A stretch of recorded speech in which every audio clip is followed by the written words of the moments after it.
You ask Tiger to solve. This deals with linear equations with one unknown. The final result is r equals 2. Let's solve it step by step. Group all constants on the right side of the equation. Add 8 to both sides. Simplify the arithmetic.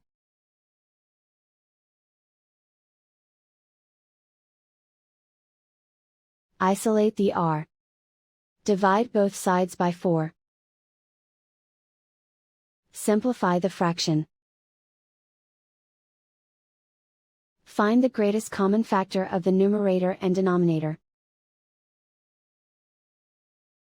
Factor out and cancel the greatest common factor. And so the final result is r equals 2.